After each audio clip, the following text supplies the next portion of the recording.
Assalamu alaykum hurmatli televizor ko'ruvchilar. Dunyo Uyghur qurultayı tor televiziyasi күндىلىك xəvərlər proqramımızga xoş gəldinglar. Mən Hidayat Musacan. Tövəndə diqqətinizlər bugünkü xəvərlərimizin təfsilatında bolsun. Amerika parlamenti 7 yanvar günü səhərdə Joe Biden'ın prezidentlik salayetini rəsmi muqimlashtirdi. Donald Trump bu münasibət bilan e'lon qilgan bayonotida 20 yanvardagi prezident almashishining normal jarayon qiladiganligini bildirdi. Bunun bilan butun dunyo cho'nqur bir nafas oldi. 6 yanvar günü dal Amerika parlamentida Amerikaning muavin prezidenti Mike Pence'ning riyosatchiligida Amerikadagi prezidentlik saylamining natijasini muqimlashtirish yig'ini o'tkazilayotgan daqiqalarda Donald Trumpning tarafdorlari parlament binosiga besib kirgan. Bu sababdan yig'in vaqtliq to'xtatilgan edi. Oradan 4 soat o'tgandan keyin Amerika Avom va Kengash palata a'zolari yana Amerikaning muavin prezidenti Mike Pence'ning riyosatchiligida parlament binosiga qayta to'planib, har qaysi shtatlarning saylam beltini oxirgi qitim qaytadan ko'zdan kechirish orqali 7 yanvar səhərdə Joe Biden'ning 306 saylam beltiga erishganligini rasmiy muqimlashtirdi. Amerika qonunlari bo'yicha prezident bo'lish uchun 270 saylam beltiga erishish shart bo'lib, Joe Biden bu shartni 36 son oshirib o'rinlash orqali Amerikaning yangi prezidenti bo'lish salohiyatiga rasmiy erishgan bo'ldi. Donald Trump tarafdorlarining 6 yanvar kuni Amerika parlament binosiga besib kirishi butun dunyoni dahshatga tushirgan. Xəvərlərdən ma'lum bo'lishicha, parlament binosiga qilingan hujum jarayonida yuz bergan to'qinish jarayonida 4 kishi o'lgan, 50 nafardan ortiq soqchi yaralangan. 52 kishi qo'lga ilingan bo'lib, parlament binosining yaqinida portlatqich buyumlar bayqalgan. Vaqadan keyin Washington shahrida insonlarning ko'chaga chiqishi cheklangan edi. Bu vaqadan keyin Donald Trump hukumatidagi yuqori darajalik amaldorlar orqa-orqadan iste'fo berishga boshladi. Bugun yana Amerika Maarif ministri Betsy DeVos hukumatdan iste'fo qilganligini jakarladi. Donald Trump bu vaqa munosabati bilan e'lon qilgan ikkinchi qitimlik bayonotida Amerika parlamentiga qilingan hujumni paskashlarcha bir hujum deb ifoda qilish bilan birga, o'zining xuddi butun amerikaliklarga o'xshash bu xil zo'ravon, qonunsiz va qalaymaqon tusni olgan harakatdan qattiq cho'chish his qilganligini bildirdi. Donald Trump vaqa boshlanganda qilgan tunji so'zda tarafdorlarni Amerika parlamentini qo'g'dayotgan soqchi va bexatarlik xodimlariga hurmat qilishga va darhol uylariga qaytishga chaqirgan edi.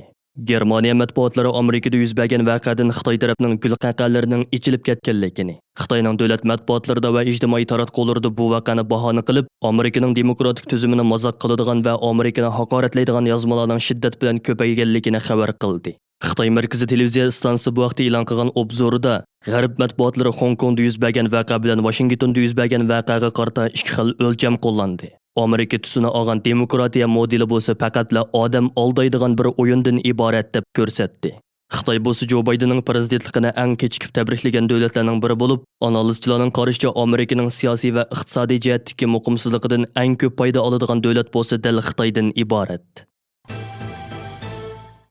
Amerikaning Obama hukumati va Trump hukumati mezgillarida diniy osonliklarga munosabatli masalalarda maslahatchi vazifasini o'tagan sobiq maslahatchisi DUQ TV yaqinda tashqi siyosat jurnalida e'lon qilgan maqolasida musulmonlarning ziyonkashlikka uchrash masalasi yangi prezident Joe Biden'ning eng muhim xizmat kun tartibining biri bo'lishi kerak deb ko'rsatdi.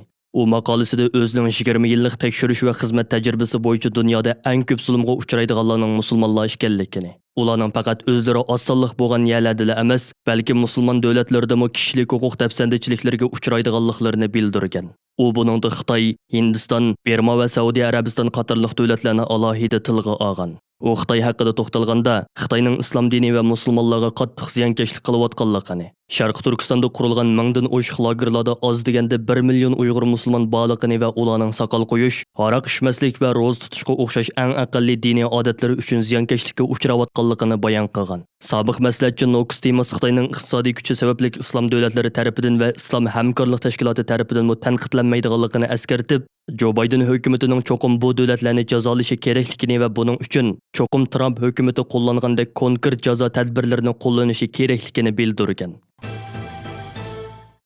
Angliyaning donglik kiyim-kechak markasi Mark Spinkerning Dunyo Uyg'ur qurultiyini o'z ichiga olgan 300 dan ortiq xalqaro tashkilot va Uyg'ur tashkilotlarining birlashma imzosi bilan o'tgan yili butun dunyo miqyosida boshlatilgan Uyg'ur majburiy emgakini oyoqlashtirish tashabbusnomasiga qo'l qo'yishi va Sharq Turkistonda ishlab chiqarilgan paxta mahsulotlarini sotib olishni cheklashi xalqaro kishilik huquq tashkilotlarining zo'r olqishiga erishdi. Angliya BBC televiziyasining xabar qilishicha, Mark Spinker odatda paxtalarni dunyodagi paxta ta'minotining sijilliqi va sufatiga kafolat qilish nishoni bilan qurilgan texmo yaxshi paxta harakati nomli xalqaro organ tasdiqlagan ta'minlash zanjirlaridan ta'minlaydi ekan. Odatda har yili o'xshamagan ta'minlash zanjirlaridan 40 ming tonnadan ortiq paxta setib oladi ekan. Texmi yaxshi paxta harakati o'tgan yili mart oyida qul amgiki sababli Sharq Turkistonning paxtalari bilan munosabatini uzganligini jakarlagandan keyin Mark Spinkermi yuqorqi organ tasdiqlamagan paxtalarni kirgizishni to'xtatgan. Biroq u shuning bilan qolmay o'zlariga o'xshash boshqa xalqaro markalarning bu harakatga ovoz qo'shishini qo'lga keltirish uchun harakat qiladiganligini bildirgan. Marcus Spinkerning yuqorqi bu harakati Uyg'urlarning qul amgikini manba qilayotgan paxta mahsulotlariga qarshi kurash qilayotgan tashkilotlar birliklarini xursand qildi. Xalqaro qulluqqa qarshi turish tashkiloti bosh ijroiya amaldori Jasmin O'Connor 6 yanvar kunidagi bayonotida Angliya markasining harakatini tabriklash bilan birga boshqa xalqaro markalarni uning izidan mengishga chaqirdi. Dunya Uyghur qurultiyining raisi Dulqin Aysa apandimi bu vaqtda qilgan so'zida Angliyaning donliq kiyim-kechak markasi Marcus Spinker shirkatining bu xil oliyjanob insoniy harakatiga opirin o'qish bilan birga ularning insoniy haq-huquqlarni so'da manfaatlaridan ustun turadi deydigan go'zal axloq o'lchimini namoyon qilganligini ifoda qildi. Xitoyning Uyg'ur xalqi qarta yurgizayotgan majburiy emgak tuzumi dunyoga oshkorlangandan keyin Dunyo Uyg'ur qurultiyining tashabbusi bilan qurilgan Sharq Turkiston tashkilotlari hamkorlik munbiri tarkibidagi 70 dan ortiq Uyg'ur tashkiloti bilan 100 dan ortiq xalqaro emgak tashkiloti, ishchilar uyushmasi va kishilik huquq tashkilotlari birlashib Uyg'ur majburiy emgakini oyoqlashtirish harakati boshlatgan bo'lib, navbatda bu birlashma chaqiriqqa ovoz qo'shgan tashkilot va shirkatlarning umumiy soni 300 dan oshib ketdi. Har qaysi ellardagi Uyg'ur tashkilotlari va Uyg'ur aktivistlarining dunyodagi donliq markalar oldida boshlatgan norozilik harakatlarimi uzluksiz davom qilib kelmoqda.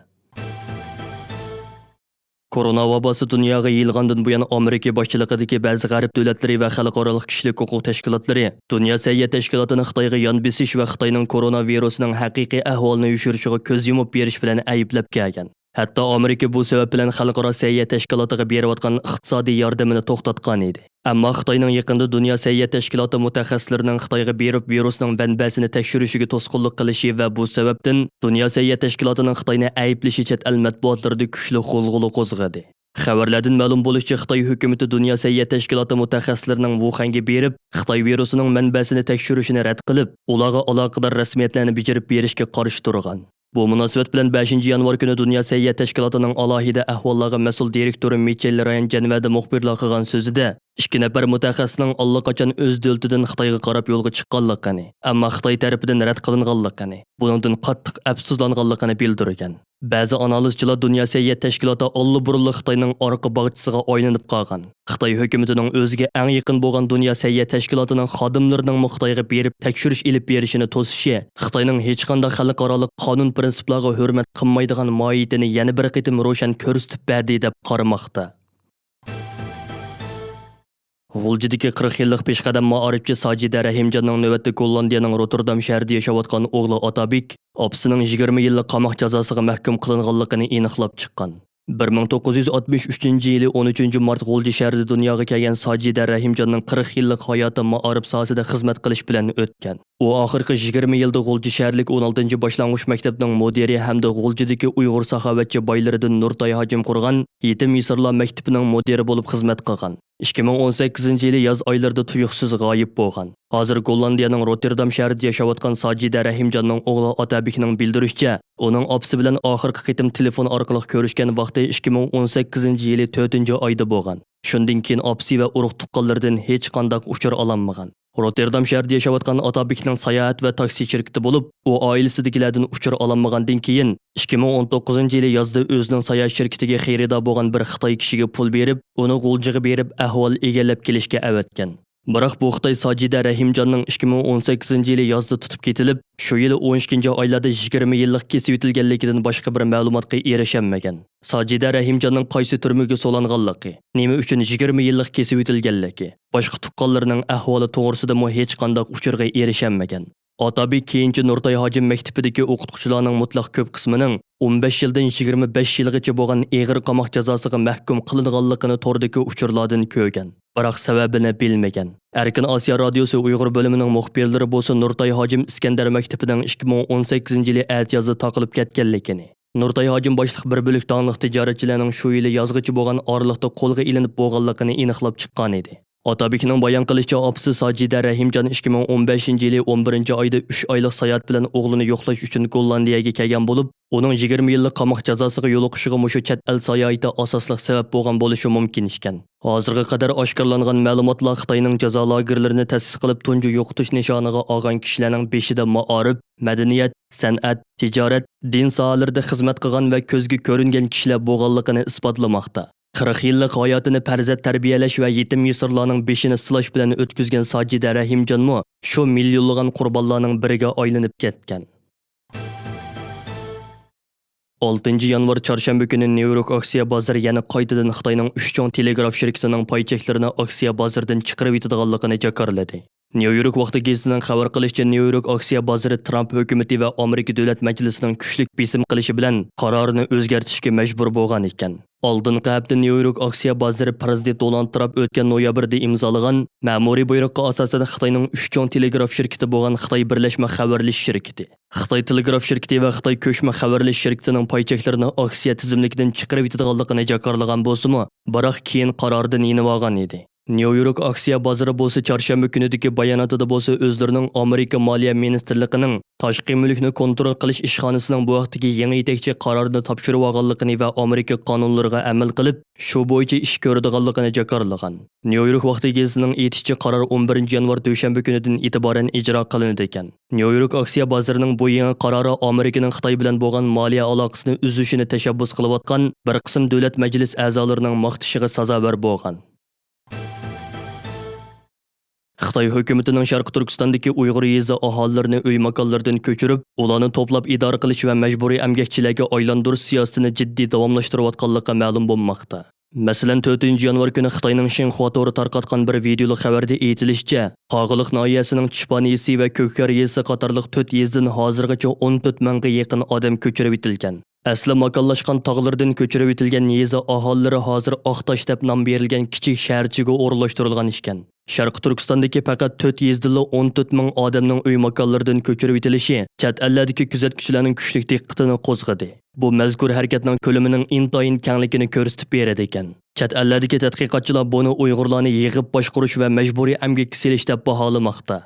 Xitoy hukumati 2017-yili Sharq Turkistonda bir yoqdan lagerlarni yo'lga qo'yib, 3 million atrofida Uyg'urni lagerlarga qamagan bo'lsa, yana bir yoqdan Uyg'ur yezi aholilarini uy makonlaridan majburiy ko'chirib, ularning tabiiy yashash yo'llarini yo'qotishni tezlatgan va ularni qul emgakchilarga aylantirgan edi. Navbatda Uyg'urlarning majburiy emgakka selinish masalasi xalqaro kuchli inqoz qo'zg'ayotgan muhim masala bo'lib qoldi. Hürmetli televizor ko'yuvchilar, yuqorida Dünya Uyghur qurultiyyi to'g'ri televiziyasi күндىلىك xəvərlər pируграммисini diqqətinizə sunduq. Yoqtirib ko'rganingizga rahmat. Keyin qitimliq programmada ko'rishaylik. Xayr xo'sh.